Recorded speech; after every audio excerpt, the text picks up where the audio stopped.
आज हम बात करने वाले हैं एक ऐसी साजिश की, एक ऐसी घटना की जिसने हिंदुस्तान के इतिहास का रुख ही पलट दिया।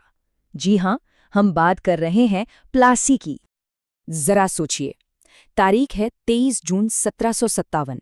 सुबह का वक्त है, जगह प्लासी का मैदान, गंगा के किनारे। एक तरफ खड़ी है नवाब की एक बहुत बड़ी सेना और दूसरी तरफ मुट्ठी भर अंग्रेज सैनिक।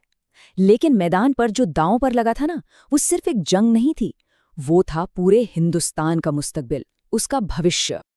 तो सवाल ये उठता है कि भारत की किस्मत का फैसला एक भी गोली चले बिना कैसे हो गया?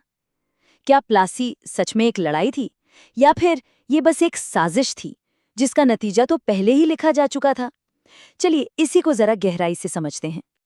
तो इस पूरी साजिश की जड़ तक जाने के लिए हमें पहले उस वजह को समझना होगा, वो खजाना जिस पर सबकी नजरें गड़ी हुई थीं। और वो खजाना था बंगाल। देखिए, 18वीं सदी में बंगाल कोई मामूली सूबा नहीं था। ये एशिया का सबसे अमीर इलाका था, मतलब सोने की खान समझ लीजिए। यहाँ का रेशम यूरोप के राजे महाराजे पहनते थे। यहाँ की मलमल इतनी बारीक कि दुनिया भर में उसकी मिसाल दी जाती थी। चावल का इतना बड़ा कारोबार था कि पूरे इलाके का पेट भरता था। और तो और जहाज बनाने की इंडस्ट्री भी बहुत एडवांस थी। लेकिन सबसे बड़ी चीज थी शोरा, यानी सॉल्ट पीटर, जिस पर बंगाल की मोनोपोली थी। और इसके बिना आप जानते हैं, बारूद बन ही नहीं सकता था। और ये एक आंकड़ा ये सारी कहानी कह देता है, 40%। सोचिए, उस दौर में यूरोप जितना भी ट्रेड करता था, उसका 40% हिस्सा अकेले बंगाल से आता था। तो जाहिर है, फ्रांसीसी हो, डच हो या फिर अंग्रेज, हर कोई इस खजाने पर कब्जा चाहता था, किसी भी कीमत पर। तो इस पूरे खेल में 3 बड़े खिलाड़ी थे, और जब इनकी अपनी अपनी एम्बिशंस एक साथ मिली, तो एक पूरा का पूरा राज्य ही दांव पर लग गया। तो सबसे पहले आते हैं बंगाल के नवाब सिराजुद्दौला। उम्र में युवा, आइडियलिस्टिक भी थे, लेकिन उनमें सब्र की बहुत कमी थी।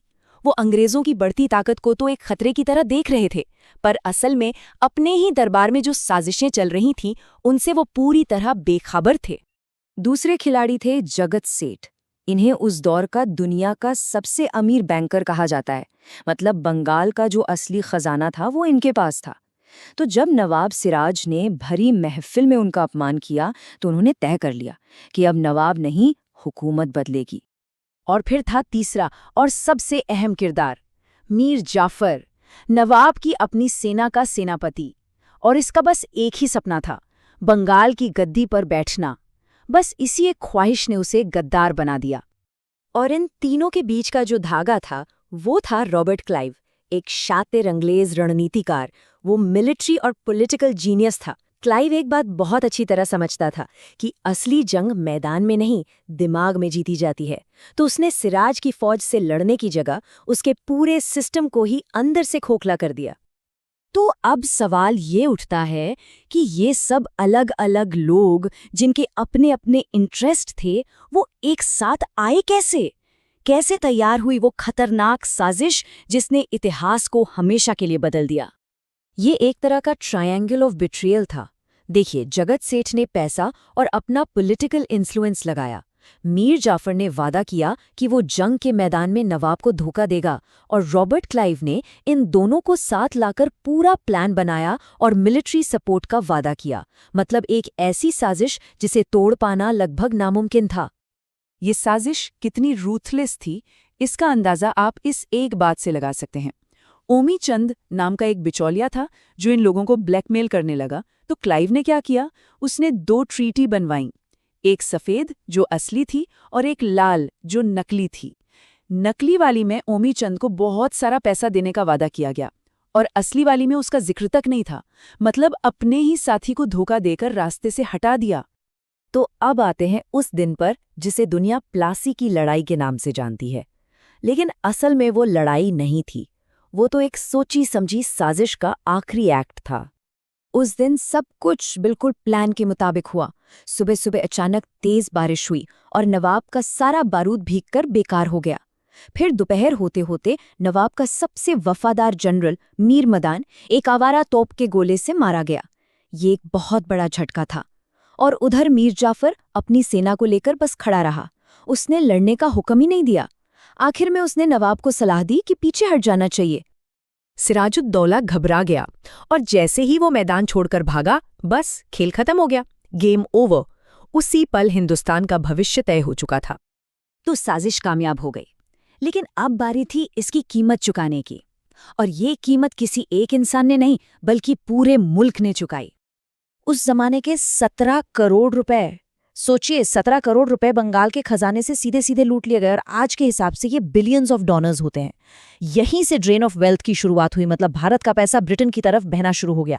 और ये बस पहली किश्त थी। तो देखिए हुआ क्या, सिराजुद्दौला को पकड़कर मार दिया गया, मीर जाफर को गद्दी पर बिठाया गया, लेकिन वो बस एक कठपुतली नवाब था। असली ताकत, असली हुकूमत अब ब्रिटिश ईस्ट इंडिया कंपनी के हाथ में थी। ब्रिटेन अमीर होता गया और यहीं से भारत की गरीबी का वो लंबा दौर शुरू हुआ।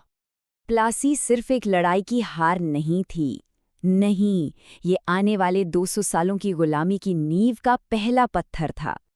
ये एक डोमिनो इफेक्ट की तरह था। 1757 में प्लासी हुआ, बंगाल हाथ में आ गया। फिर 1764 में बक्सर की लड़ाई ने उनकी मिलिट्री पावर को और मजबूत कर दिया। 1765 में उन्हें दीवानी मिल गई, मतलब बंगाल का पूरा टैक्स कलेक्ट करने का अधिकार। और बस इसके बाद एक एक करके पूरा हिंदुस्तान उनके कब्जे में आता चला गया। और इस सब की शुरुआत कहाँ से हुई? उसी प्लासी के मैदान से। तो आखिर में ये सवाल आता है कि ये सब हुआ क्यों? इसकी जड़ में 3 बड़ी वजहें थीं। पहली, भारतीय राजाओं और नवाबों में कोई एकता नहीं थी। दूसरी, किसी के पास कोई लॉन्ग टर्म विजन नहीं था, सब अपने छोटे मोटे फायदे के बारे में सोच रहे थे। और तीसरी, और शायद सबसे अहम, इंटेग्रिटी की कमी। वफादारी एक ऐसी चीज बन गई थी जिसे आसानी से खरीदा और बेचा जा सकता था। और ये बात हमें एक बहुत गहरे सवाल के साथ छोड़ जाती है कि भारत प्लासी की लड़ाई पहले दिमाग में हारा और फिर मैदान में। ये हथियारों की हार नहीं थी, ये सोच और किरदार की हार थी। क्योंकि जब लीडरशिप ही बिटने लगे तो देश को गिरने से कोई नहीं बचा सकता।